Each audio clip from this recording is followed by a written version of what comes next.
Maintenant, nous allons parler du timer queue, la file d'attente de temporisation, qui fait également partie des fonctionnements de l'event loop. Elle est utilisée pour gérer les temporisations, c'est-à-dire les fonctions planifiées qui vont être exécutées après un certain délai à l'aide par exemple de la fonction setTimeout ou setIntervalle.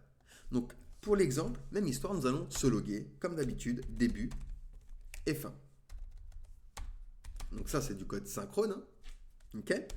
Et entre, on va faire une tâche asynchrone en utilisant donc setTimeout, donc une fonction, et le temps en millisecondes, ici on va mettre 2000, donc 2 secondes. Et ici, on va lui dire que tu vas loguer, alors oups,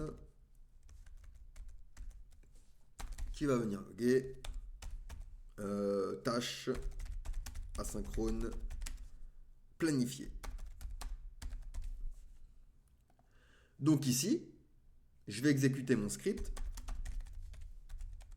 Alors, oups, je me suis trompé. C'est node.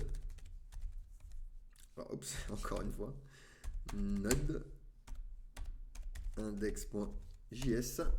J'ai début, fin et au bout de 2 secondes, donc tâche asynchrone planifiée. Donc on commence par afficher début de l'exécution. Ensuite, nous planifions une tâche asynchrone à exécuter après un délai de 2 secondes en utilisant donc ici le setTimeout qui prend, je rappelle, hein, une fonction en premier argument, en deuxième le temps en millisecondes. Puis on affiche du coup fin de tâche juste après.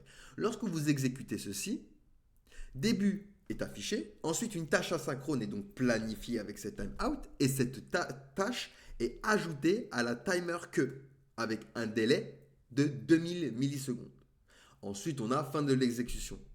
Pendant ce temps, l'event loop surveille en permanence le timer queue et après que le délai spécifié par cette timeout est écoulé, la tâche asynchrone est retirée de la timer queue et ajoutée à la microstack queue pour être exécutée.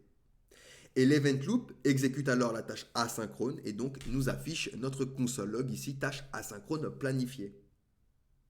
Donc voilà pour le timer queue. Ce sont des fonctions qui vont être gérées à partir du temps et qui va rentrer dans la file d'attente de temporisation, grâce notamment aux fonctions comme setTimeout ou encore setIntervalle qui va nous posséder un argument de temps qui s'écrit en millisecondes. Allez, posez-moi des questions si vous en avez, sinon nous allons pouvoir passer du coup à la suite.